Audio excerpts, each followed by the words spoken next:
We'll call this meeting in order. To the flag. I pledge allegiance to the flag of the United States of America and to the republic for which it stands, one nation under God, indivisible, with liberty and justice for all. Reading of the call. Dear Supervisor, please be advised that the Trumpealeau County Board of Supervisors will meet at 7 p.m. on March 20th, 2023 in the County Boardroom. All County Board members' claims are due in the County Clerk's office by noon on March 6th, 2023, so they can be prepared for Audit Committee approval. Sincerely, Paul Severson, County Clerk. Roll call. I should have had one of these.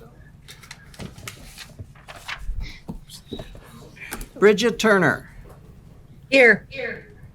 Stacy Klein. Here. Richard Seisha. He said he was going to be gone. Lori Severson. Here. Andy Todd. Here. Kevin Adams. Here. Dick Miller. Here. David Orsh. Here. John Austin. Here. Don Waldera. Here. Robert Becker. Here. Dan Schreiner. Here. Kellen Nelson. Here. David Larson. Here. Jeannie Nutter. Here. Ron Johnson. Here.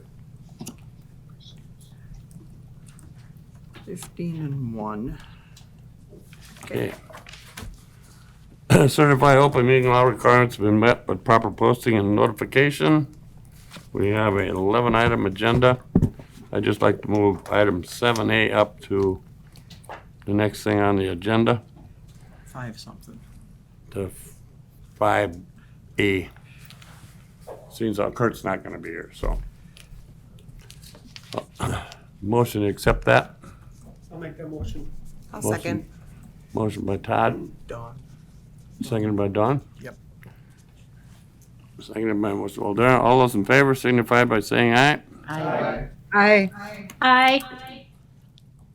Now I got to get to Mexico. You didn't hear Mexico.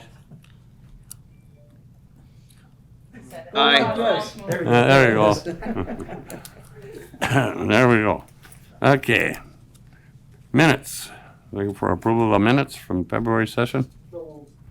Motion by Mr. Johnson. Second. Second by Stacy Klein. All those in favor signify by saying aye. Aye. Didn't hear you again, Audie. I was there. Oh. Okay. Brute. So item 5, we had 3 good interview candidates for the 6th seat, District 6 supervisor, and out of the 3, I chose Emery Palmer. Would you like to introduce yourself and maybe say a few words? Come up here. You can come up here if you want. Well, to those of you that already know me, hello, and to those that don't know me, I'm pleased to meet you. If you'll indulge me, a real brief rundown of my history. I was born and raised in Trempealeau County, pursued a degree, a Bachelor of Science in soil science at UW-Madison. From there, I moved out of the area for a while. Had a variety of experience, lived out east in the UP, came back in 2007 full-time to Trempealeau County. At that point in time, I shortly thereafter took employment with the Trempealeau County Health Department. I worked in the as a sanitarian for the health department for a couple of years. Shortly thereafter, that program was transferred into the Department of Land Management. I spent an additional approximately 3 years in the Department of Land Management working with the sanitary program, as well as some fill-in duties in non-metallic mining, building inspection, and a fair amount of work in zoning. From there, I kind of struck out on my own in the private sector and started High Cliff Consulting, where I've done a lot of environmental permitting, environmental monitoring. Through that experience, I had the opportunity to work with a number of boards, both in Trempealeau County, surrounding counties, and also town boards through permitting processes where both through that experience in the public sector and private sector. I've kind of sat on both sides of the table of a number of boards. I feel I can bring a unique perspective in that. And also, as having been employed by Trempealeau County as well as sat on the other side of the table bringing proposals through the county, that hopefully I can learn a lot from the experience that's been here and kind of help continue this tradition of government within the county. Anything else that anyone would like to ask me? Any questions? Kevin? How exactly did you hear about the opening on the Trempealeau County Board of Supervisors? I saw it in the county newspaper. Cool. Yep. Yeah, we're not always online. Okay. Any other questions? Not? Thanks. I do need a confirmation. That was just my appointment. It has to be confirmed by this board, so. I would move that we vote to confirm Emery. I'll second. Motion and a second. Motion by Bridget Turner. Motion by Miller, seconded by Bridget. All those in favor signify by saying aye. Aye. Aye. Opposed? Hearing none, it's approved. Thank you. All right. Now you can go grab that paper and put you. And then you can stand up again because he's going to do the swearing in. The next piece of paper, yeah. There you go.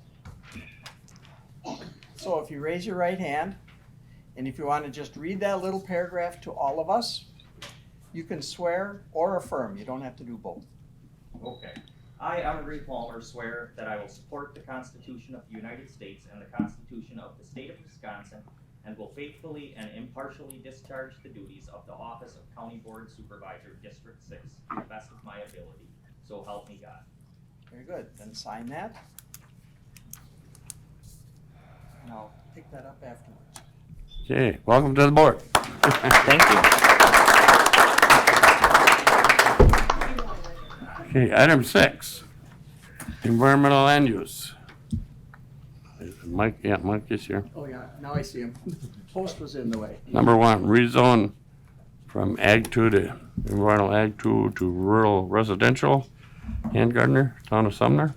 Whereas Kenneth J. Hangartner, landowner petitioner, Fairchild, Wisconsin, has requested the rezone of a parcel of land in the town of Sumner for the purpose of dividing it to create a residential lot.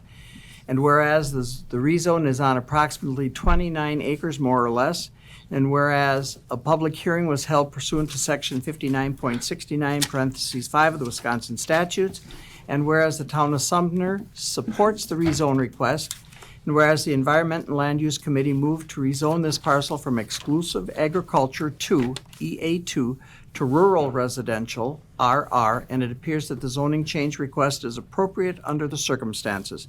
Now be it resolved that the county adopt the attached ordinance amending the zoning district boundaries as indicated, introduced by Environment and Land Use Committee, Kellen Nelson, David Larson, Randy Severson, Stacy Klein, Andy Todd, Don Waldera, Anthony Munson. Move to approve. Second. Motion by Nelson, second by Mr. Larson. Any discussion? You want to explain what it is, or any objections there was in the hearings? I just want to double check which one are we on because Hangartner. Handgartner, Town of Sumner? They're both from Sumner, so it's Oh. Hangartner, yep. Yeah. Handgartner. we got a letter during the public hearing via email, so I want to make sure I attach it to the right one. I believe. Let's see here. What was the name of this rezoning again? Kenneth Hangartner. Okay, this is this other one's the next one. So from this one, we did not have any opposition at the public hearing. No communications via email or phone that I'm aware of. So we had the public hearing, moved forward. Committee voted unanimously in favor. Any questions from the board at all? Just to point to, there was a letter from the town of Sumner supporting it. Okay, good point. Okay. Hearing no questions. Let's call the roll. Okay. David Orsh, Yes. John Austin, Yeah. Dawn Waldera, Yes. Robert Becker, Yes. Dan Schreiner, Yes. Kellen Nelson, Yes. David Larson, Yes. Jeannie Nutter, Yes. Ron Johnson, Bridget Turner, Yes. Stacy Klein, Yes. Lori Severson, Andy Todd, Yes. Emery Palmer, Yes. Kevin Adams, Yes. Dick Miller. Yes. Looks like 16-0. Okay. 2, rezone traditional ag to commercial and residential. Lapine, Town of Sumner. Whereas Melanie M. Lapine, landowner, Melanie M. Lapine and Alan Lapine, petitioner, Osseo, Wisconsin, have requested the rezone of a parcel of land in the town of Sumner for the purpose of dividing it to put up storage units and make residential lots. And whereas the rezone is on approximately 13.91 acres more or less. And whereas a public hearing was held pursuant to section 59.69 parentheses 5 of the Wisconsin statutes. And whereas the town of Sumner supports the rezone request. And whereas the Environment and Land Use Committee moved to rezone this parcel from transitional agriculture, TA, to commercial C and residential 20, R20. And it appears that the rezone change request is appropriate under the circumstances. Now be it resolved that the county adopt the attached ordinance amending the zoning district boundaries as indicated. Introduced by Environment and Land Use Committee, Kellen Nelson, David Larson, Randy Severson, Stacy Klein, Andy Todd, Dawn Waldera, Anthony Munson. Okay. Move to approve. Motion by Mr. Nelson, I'll second. second by Lori Severson, I think. Turner. It's Bridget Turner. Well, I thought you did it first. Yeah. Oh, was she faster? Yeah. Okay. I heard the ding ding ding Okay. someplace. Okay. Any questions? You want to go through that one? That's the one you have a letter on? Yeah, one of the challenges we had an email come in to while we were in the meeting, so we didn't have a chance to communicate this letter. So it is this one I believe is in Supervisor Nutter's district. I can paraphrase, but since it didn't, if you want to hear the whole letter, I can read that. Want to hear it? Want to hear it? Okay. Go ahead. Good morning, Verge. Please, I'll just cut to the chase here. My wife and I are opposed to the rezoning of the 13.91 acre parcel of agriculture land off Van Tassel Road, Osseo, Wisconsin, from transitional ag to commercial and R20. We built a home directly across Van Tassel Road from the agricultural field in question due to the location and low traffic volumes, as we have young children utilizing Van Tassel Road. The construction process will result in noise, pollution, and dust from a variety of sources that will be carried to our property. I expect extensive excavating, considering the flooding nature of the field. Heavy equipment will disrupt traffic flow, considering how narrow the road is and the absence of a shoulder. I also expect an inherent decline in our property value. The construction process will lead to decline in the structural integrity of the already aged road itself and result in a large expenditure to the town of Sumner for repair of the road. Lastly, storage units have been correlated with criminal activity, especially in isolated and secluded areas. If we were made aware that the intent of the land purchase was to rezone and develop the land, we would have considered purchasing it to maintain its ag status. Generally speaking, converting tillable land and establishing ag acreage into commercial and residential zones decreases the food production security for future generations. Thank you for your time, Jared Keene. Okay. Any other questions? Hearing none? Oh, Mr. Miller. Was there any discussion at, you did, oh yeah, you did say that this didn't come in time to have much discussion on It it. came in at, right after we started the meeting, it came into the email, so we were unaware of it at the time. because we are already in session in the meeting. Okay, so the town of Sumner voted in We favor had of it? town support of this rezone. Does anyone know or of this particular spot? Can you respond to that particular email and the concerns? I can give a couple. I'm not going to try and. It is a very flat parcel. It is right next to the interstate. Anyone who's gotten on I-94, once you go across the double end bridge, it's right there on the left-hand side. There's a little old block building on it. It has been an agricultural field. I'd be awful surprised to see any kind of flooding there other than maybe some natural ponding just because of the way the land lays. But it's not near a river. It's beach sand. It's not exactly ideal agricultural land in my opinion either. So, but this is just north on the north side of Osseo. The map doesn't screw up, but I pulled up my packet from ELU and I respect his opinion with regards to kids and whatnot, but as far as the land. Does you, Ms. Nutter, have a comment? I was just going to say that the family did not contact me, so I was not aware of their concerns until right now. Have some of their issues been addressed, like regarding the road and what the roads are going to look like, or how many subdivisions, how many homes are they talking about, or don't we even know that yet? Mike, do you remember that number? It was not a great number of homes because 3 is what's ringing in my. Yeah. 3 or 4. Yeah. So there'd be like 3 residences and a commercial building, storage building? Essentially, yes. Okay. I'm trying to visualize this. How close is it to, is it really close to the car dealership there? It would be north of it.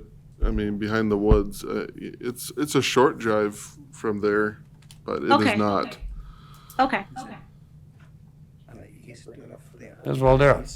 I guess given that we didn't have this information at the time that we voted to approve it at ELU, I'm wondering what, if any, there is a precedence for that. It came in timely, we just weren't aware of it.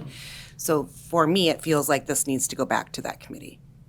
But I don't know if there's a precedence or how that typically works. You can always send something back to a committee for consideration. In this situation, it may be that the committee needs to consider this when they make their decision and see if it makes an impact on their decision. So that is an option if you choose to. So as an adjacent landowner, they're sent a letter that this is about to be heard. And within that letter, it states when they're supposed to submit their things to be timely also. You know, they have to submit their comments prior to such and such time. Where does this fall into within that? Being an email during the meeting, that's kind of my thought. A couple things. Evidently, let's see here. There's 2 emails. The first email, I attempted to call for public comment. The number provided on the letter was, list the number. Remember, we changed the Zoom It was whole that thing. week, yeah. So he says he called and wasn't able to reach and call in it. And that email, let's see, was at 8. Well, this was on the 8th, or email at 8:30. This other one was, so that was 8:30, and this other one was at 7:26. So the first one was at 7:26, but we just did not, we're typically, it Flip through. it didn't get to the meeting, so. I would like to make a motion to bring it back to ELU for further consideration. Motion made by Ms. Waldera, and seconded by Mr. Johnson to send it back to committee for further consideration. I would like to make I just have a quick question. Have we put out a notice to the public of the new call-in number? Like, is it in the paper or somehow can that number get out to everybody? We, the department heads were notified so that they include that on their new agendas going forward. So any new Okay. agenda that goes out with public comment, we'll have that on there, yes. Should I give it now? I got it here. You can, but of course, there's no public comment. There's no comment here on this, there's no comment on this meeting, but the new number is 715-538-1894. 538-1894 for future reference. Is that the courthouse number? This phone right here. That's this It one. should be right there, yeah. Is it that? Yeah, it's not this phone. Correct. Yep. That one. Okay, This Mr. one is Chair? dead, isn't it? Yeah, this one's dead. Yeah, it's dead. all right. That made that Mr. easy. Miller, go ahead. I would only ask that in that motion, there be an inclusion of either a letter or at least a phone call to this party to make them aware of the meeting time. So I'm not necessarily amending, but I'm just suggesting that procedure be followed. We can add that to, okay, if you add it to your motion? Yes, of course. Okay. Okay with the second too? Okay. Mr. Schreiner?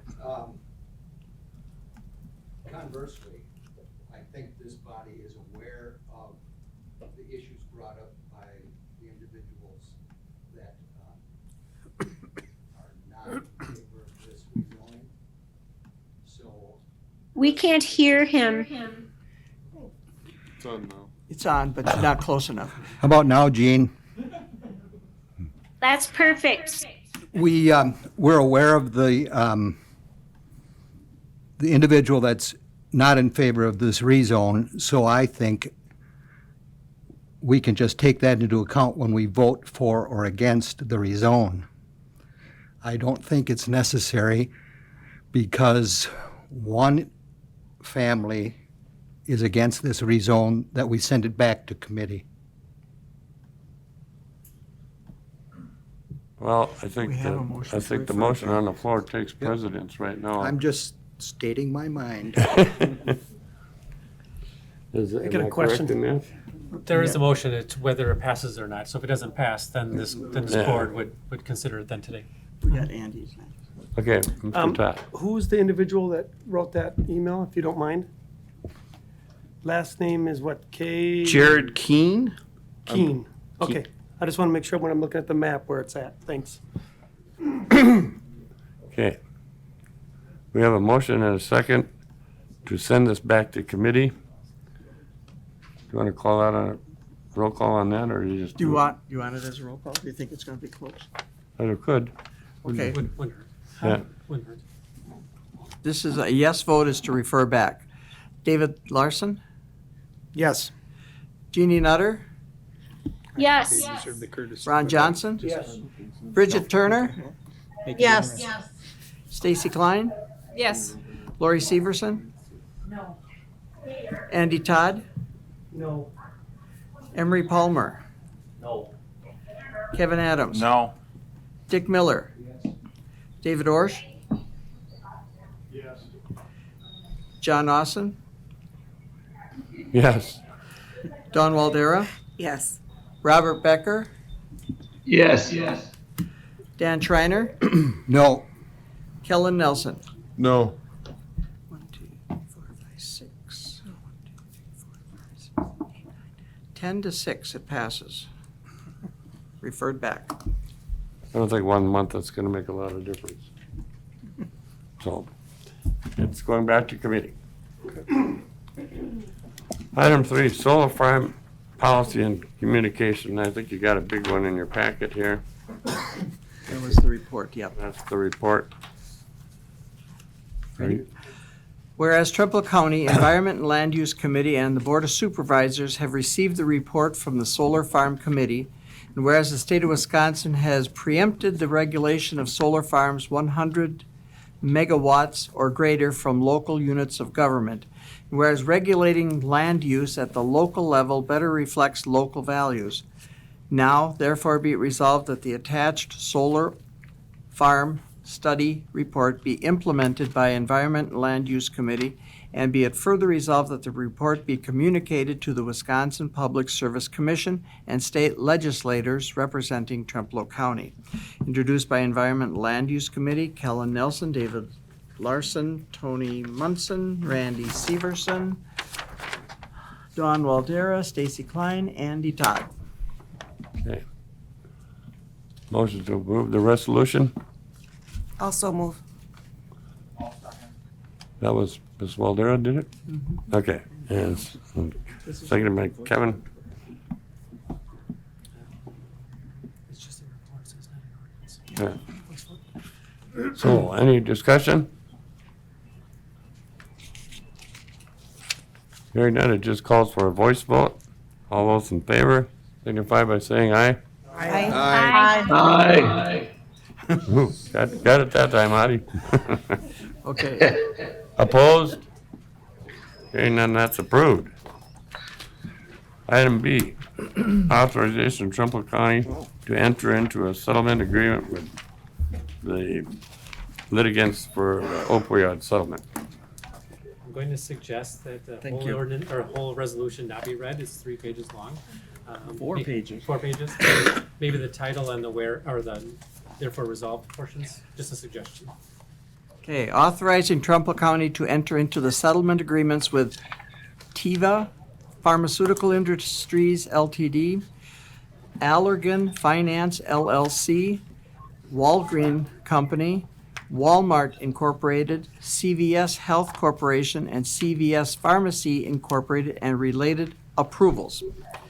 Now be it resolved that the County Board of Supervisors hereby approves the execution of the settlement agreements and any and all documents ancillary thereto, and authorizes the board chair or designee to execute same.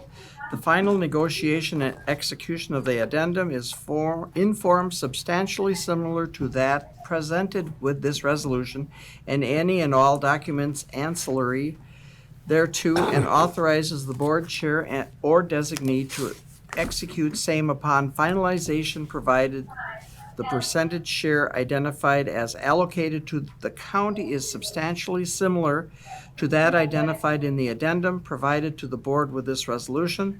The final negotiation and execution of the AGMOU in form substantially similar to that presented with this resolution, and any and all documents ancillary thereto, and authorizes the board chair or designee to execute same. The execution by the board chair or designee of any additional documents or agreements for the receipt and disbursement of the proceeds of the settlement agreements as referenced in the addendum.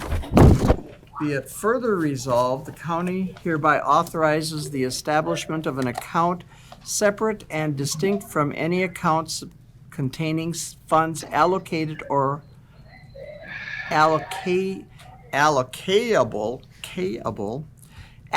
Is that how you say that? I don't, applicable? Okay, that sounds good. To the county, which shall be referred to by the county as the attorney fees account. An escrow agent shall deposit a sum equal to up to, but not in no event exceeding the amount equal to 20% of the county's proceeds from the settlement agreements into the attorney fees account. If the payments to the county are not enough to fully fund the attorney fees account as provided herein, because such payments are made over time, the attorney fees account shall be funded by placing up to, but in no event exceeding an amount equal to 20% of the proceeds from the settlement agreements attributable to local governments, as that term is defined in the allocation MOU, into the attorney fees account for each payment. Funds in the attorney fees account shall be utilized to pay the fees, costs, and disbursements owed to the law firms pursuant to the engagement agreement between the county and the law firms provided. However, the law firms shall receive no more than that to which they are entitled under their fee contract when considering the amounts paid the law firms from the fee fund established in the settlement agreements and allocable to the county. The law firms may make application for payment from the attorney fees account at any time, and the county shall cooperate with the law firms in executing any documents necessary for the escrow agent to make payments out of the attorney fees account. Be it further resolved that all actions heretofore taken by the Board of Supervisors and other appropriate public officers and agents of the county with respect to the matters contemplated under this resolution are hereby ratified, confirmed, and approved. Introduced by Executive Finance Committee, David Larson, David Orsh, John Austin, Bridget Turner, Richard Seisha. Okay, motion to approve. Move to approve. Motion by Stacy Klein, seconded by Mr. Orsh. Any discussion? Mr. Miller. Would Corp Counsel care to enlighten us? Certainly. He's going to read the rest of it. I will say first and foremost, I did not write that resolution. That was a standard one that was provided by our legal counsel in the lawsuit. As I think all of you were here for the first round of settlements that we had in our opioid litigation, we have 5 new defendants that are agreeing to settle. And I know I sent with it some supporting documentation, but I'll just briefly go over what those amounts are as soon as I find my right. Correct. Well, where'd it go? All right, here we go. So the TIVA has agreed to pay $3.34 billion over 13 years. Allergen will pay $2.02 billion over 7 years. CVS will pay $4.9 billion over 10 years. Walgreens will pay $5.52 billion over 15 years, and Walmart will pay $2.74 billion in 2023. And all payments, any additional payments will be made we'll pay up to $2.74 million in 2023, and all remaining payments will be made within the next 6 years. So those are the amounts that are going to be paid by these defendants. So what this is the first step in the approval process. Our Attorney General has already said that Wisconsin will participate in this. So now any municipalities in the state of Wisconsin that want to participate in the settlement have to approve it.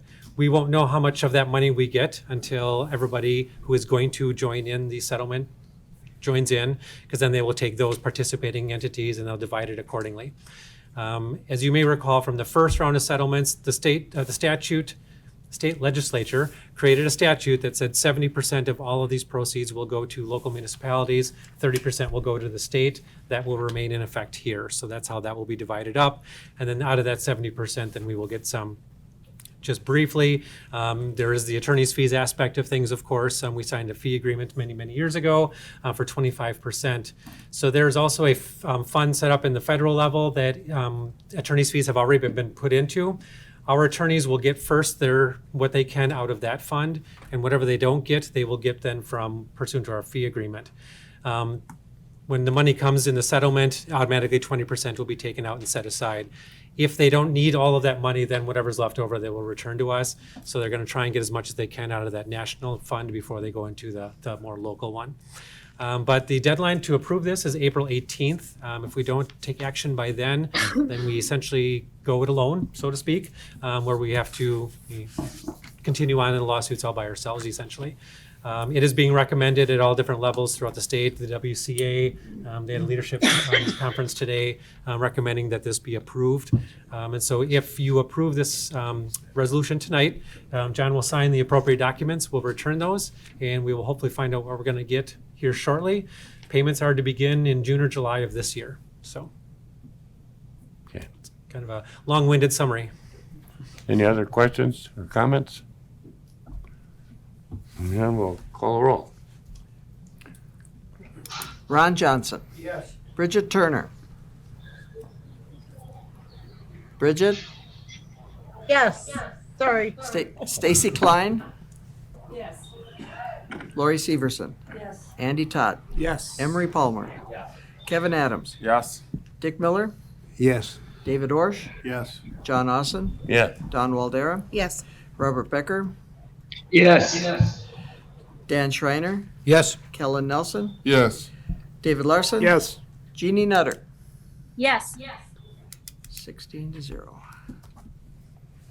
Okay, item C, law enforcement emergency management, the purchase of a dispatch equipment, basic council, I think. Whereas the Justice Center project includes a new public service access point, PSAP, commonly referred to as a dispatch center, and whereas equipment included in a PSAP include consoles, workstations, that support the computers, radio, and telephone equipment. And whereas the current PSAP is equipped with consoles that are more than 18 years old and are used nearly 24 hours a day, every day of the year. And whereas the cost of new consoles for the Justice Center is $74,601.59. And whereas this cost is not built into the original project budget. Now be it resolved that the Trumpealeau County Board of Supervisors hereby approves the transfer of $74,601.59 from the Trempealeau County General Fund to the Sheriff's Office 2023 budget 101.52150.810 for the purchase of new consoles for the PSAP. Co-introduced by Law Enforcement Committee, Stacy Klein, Andy Todd, David Orsh, Dan Schreiner, Ron Johnson. Co-introduced by Executive Finance Committee, David Larson, John Austin, David Orsh, Richard Seisha, Bridget Turner.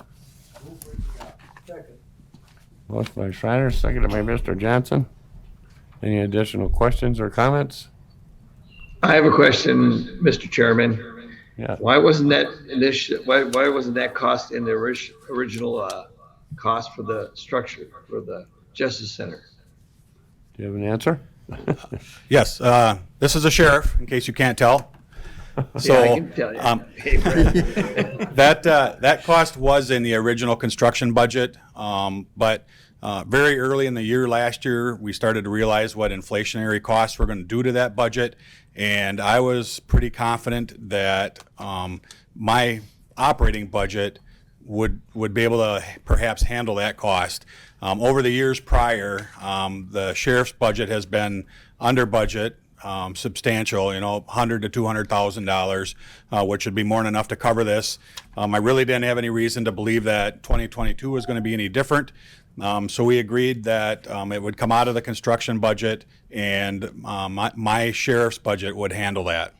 So unfortunately, it did take an unusual turn, and my sheriff's budget is going to be right around zero when the audit is done. So there was a resolution that come before Law Enforcement Committee in December to use unspent budget money to purchase this equipment. At the end of January, the resolution was going to Exec Finance, and I withdrew it because of where that budget stood. My budget does not include the revenues that'll be going back into the general fund, however, at the end of the year. So the budget itself is going to be about $20,000 over budget, I believe, when the audit is done.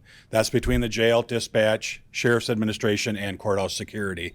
Revenues collected to date total over $154,000. So the revenues will more than take care of the not only budget overage, but the $74,000 purchase of this dispatch equipment. So the general fund should still have a net positive. They should have a net positive effect on the general fund. That answer your question, Adi? Well, yeah, sometimes it seems like they cut things out of that budget just to make it look better in the long run. But I appreciate Brett's explanation. I hope the projected revenues come in as they've been presented to us. They already have. I have more coming in yet, but we've already received $154,000 in revenues through 2022. Okay. Basically, what you're saying then is you just want this to get the deal ordered and we'll get the money back later. Well, I'm not an accountant, but I believe that's how it'll work out. Yes. Okay, any other questions or comments? Mr. Emery, Palmer. Approximately how many councils is this? So it is 3 consoles that are adjustable in height. We have 3 dispatch workstations. There's also a 4th console that is stationary. That will hold a computer system that will serve as a backup to our master control in the jail. So if something happens over there, all those controls can be transferred to the dispatch center to that 4th console. Any other questions or comments?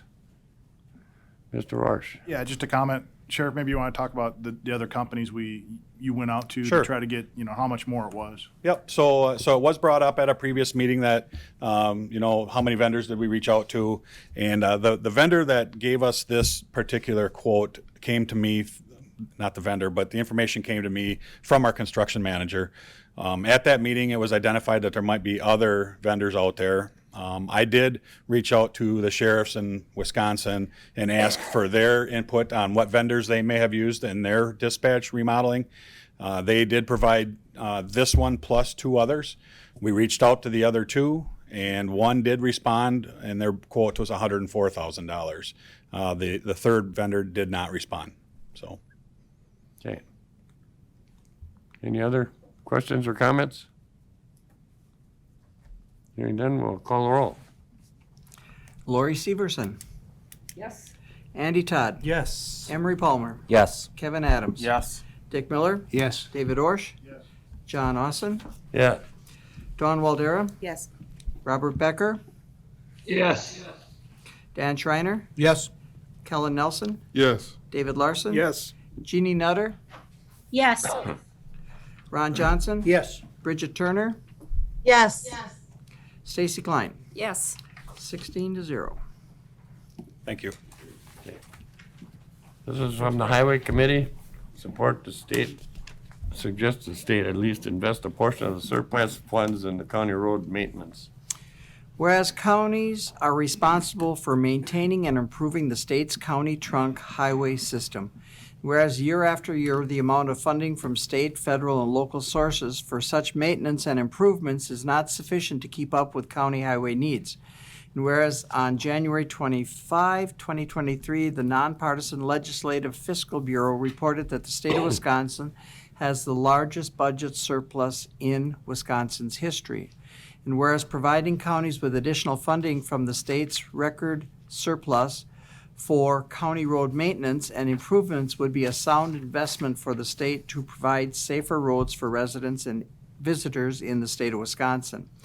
Now be it resolved that the Trempealeau County Board of Supervisors hereby supports the state of Wisconsin investing a portion of the state's record surplus in counties for the purpose of maintaining and improving the state's county trunk highway system to provide residents and visitors in Wisconsin with safe roadways. And be it further resolved that the Trumbull County Board of Supervisors hereby directs the county clerk to send a copy of this resolution to Governor Tony Evers, all Wisconsin state legislators, and the Wisconsin Counties Association. Introduced by Highway Committee, John Austin, Dan Schreiner, Kellen Nelson, David Larson, Robert Becker. Move to approve. Motion motion by Mr. Orr, seconded by Ms. Nutter. Okay, any questions or comments? Hearing none, this is just a voice vote. All those in favor signify by saying aye. Aye. Aye. Opposed? Hearing none, that's approved. Item E, Audit Committee. Whereas the Audit Committee has audited the following claims and recommend they be allowed as follows. John Austin, $740.52. Kevin Adams, $119.65. Robert Becker, $170.96. Heather Fritsch, $266.81. Ron Johnson, $349.56. Stacy Klein, $718.81. David Larson, $248.25. Dick Miller, $120.96.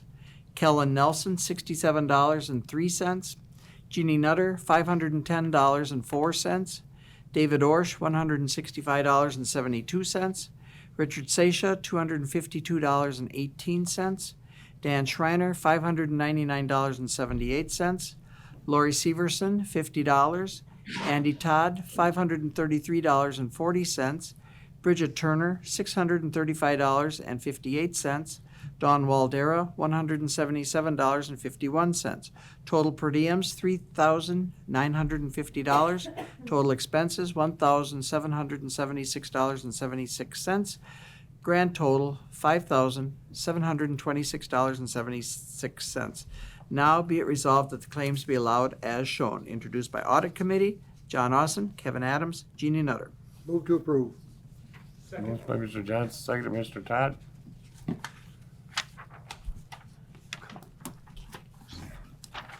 No questions or comments? We'll just call the roll. Paper won't come apart. John Austin, Yeah. Dawn Waldera, Yes. Robert Becker, Yes. Dan Schreiner, Yes. Kellen Nelson, Yes. David Larson, Yes. Jeannie Nutter, Yes. Ron Johnson, Yes. Bridget Turner, Yes. Stacy Klein, Yes. Lori Severson, Andy Todd, Yes. Emery Palmer, Yes.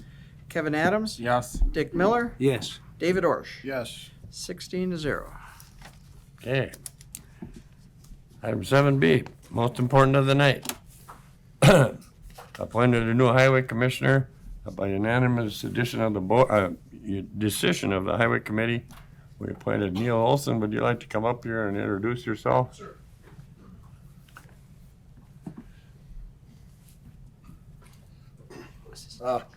So I'm Neil Olson, and I was previously the paving foreman at the highway department, and I guess I felt that gave me the opportunity to apply for this and step up after Al left.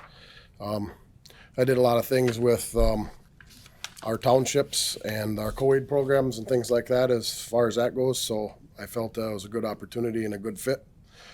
So I appreciate you guys doing this, and I hope it works out well for us. I guess, I don't know, any questions or? Yep. Yeah, I did have a comment for Mr. Olson. I did, well, not participate, but observe your interview, and I think you did a fabulous job in your interview. So it's one of the best I've seen. Not that I have much experience, but. Well, thank you. Any other questions or comments? Not? This requires a. Well, I don't know how, a motion to. It's a motion to confirm to the. Missed the motion to confirm. Motion by Mr. Schreiner, Second. second by Mr. Adams.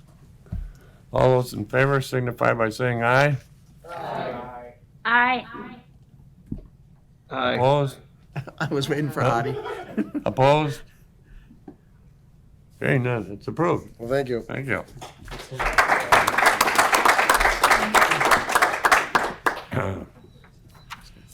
Appointment to the Housing Authority Board to succeed Glenn Bollick. Got a letter from the Housing Authority, and they want to appoint Chuck Wallach, a former board member here. Looking for approval for Chuck. Motion by Mr. Johnson. I'll Second. second. There's seconds all over the place. Take your pick. I think it came from Stacy was first. Okay. Motion made second. This is just the voice vote too. All those in favor signify by saying aye. Aye. Aye. Aye. Opposed? No, that's carried. Item D is appointment of a citizen member for the Veteran Service Office. That's to replace, No replace. They're going to a 5-member committee, so this will be number 4 of 5. oh, I thought they did, No, oh, okay. we did another one last month. All right. As a replacement. Okay, okay. Anyway, they appointed Daniel Halverson. His critique is in your packet. We Pretty even have a impressive. picture of him. Yeah, he's even got a picture. He's a master sergeant. So, all those in favor of, Oh, you gotta. oh, I gotta get a motion to approve. I move to approve. I heard them both up there. Jeannie and Bridget. We'll get the first from Jeannie and the second from Ms. Turner. Okay, all those in favor signify by saying aye. Aye. Aye. There we got them all. Now, I neglected to put a replacement for the healthcare center, so that's gonna have to hold off for another month. Next month. Next month, anyway. Executive Finance Committee report. Part of them were mailed out to you, the other was on your desk tonight. If you got any questions, let me know. Correspondence, you wanna read that? No, you gotta do. Oh, Oh, yeah, I missed the most important part here. We had a legislative conference and I limited Stacy to a 2-hour report, so here's it. Yes, I was volunteered. So a few of us were down at the WCA Legislative Conference on February 28th and March 1st. So it was Dave Larson and his wife, John Ossen and his wife, Bridget Turner, and then Paul Severson, Rick Niemeyer, and myself. So I did take copious notes, so if you want to hear more details, I can give you a 2-hour report. But in the interest of time, just to give an idea of some of the speakers and whatnot. So we have a phenomenal WCA President, Mark O'Donnell, that ran the meeting. There was a Capitol Staff Roundtable, which included Chief of Staff for Governor Tony Evers, Senate Majority Leader Devin LeMahieu, Chief of Staff for Speaker Robin Voss. So that was really interesting to hear just the integral roles that they play and how they can pull experts. They can have a more well-rounded approach. There was a talk with Governor Evers between him and Mark O'Donnell. So I think a lot of that was similar to what he had said in the State of the State address. Mark also had an interesting talk about is what we see and hear real. That, just to give you an idea, he asked, is there really more division today than there was in the past when you think of partisan division? But 86% of the bills passed in the last session were bipartisan, just to give us an idea as to what actually is going on down there. There's a legislative update, so it spoke, about what's being proposed in the budget, and that'll be worked out. Much of the CAP initiatives that I talked about last month. Opioid task force update, so we've got some of that, the resolution we passed this evening. There was a roundtable between county and state perspectives, so people that had either been county executives and then went to the state legislature or the other way around. So that was kind of interesting to hear their experiences and how they could use that information in the current roles. Then there was a time where for 45 minutes, people could just ask legal questions of the WCA attorney, Andy Phillips. Solar farms came up, but of course we've had the roundtable and the webinars where we can plug into that. The last, I guess, on-stage thing for that was the state and identity of the political parties. So that was partisan, and it was two people that obviously know each other, so that was kind of interesting to watch. But then to wrap it up the next day, they had legislative leadership roundtable, so it was Assembly Speaker, State Minority Leader, State Majority Leader, and then Assembly Minority Leader. So you could see where across the board there's so many issues that they do agree on, so it was pleasant. It was nice to see that, but then you could tell the very contentious issues that they got into. Some work needs to be done there. Navigating a changing labor market. So it's been brought up how we have such a major shortage of just laborers in the market, and how that's going to look over the next few years. It's going to do nothing but worsen. Should have been addressed probably 15, 20 years ago, but we're all dealing with it now, and they're just kind of bringing it to light and how we can deal with it. We heard from both of the Supreme Court candidates. Each had very different takes on what they spoke on, but I'm sure you can go to their websites and find out more about that. We do have a really important race coming up here. And then they had some people from the media that spoke, so getting their take on what got them into becoming political journalists and involving themselves that way and just the different things they've seen. And then at the end, there was a presentation called Strategies, oh my gosh, if I can talk more tonight, for solving wicked problems. So just went through an array of different things that they're seeing, I think not only just in government, but ways that we can approach things, that we can be helping our constituents working together, so on and so forth. So like I said, I took lots of notes, so if you want to hear more than that, definitely let me know. And then there's another CAP County Ambassador Program Day next month that I'll be going down for, and that'll be focused on mental health. So those are the updates that I have from the legislative conference. So I really appreciate being able to go along, and I encourage anybody that can go to those types of events, definitely do so, because you learn so much and you get to interact with people from other counties and learn a lot that way as well. Thank you. Any other questions for her at all? I just make a silly comment. 2 days worth of sitting and all that, and I was not bored once. Well, that's true. Correspondence, we have a letter from the library. We would like to acknowledge and thank you for the county appropriation check that the Arcadia Public Library received from Trempealeau County.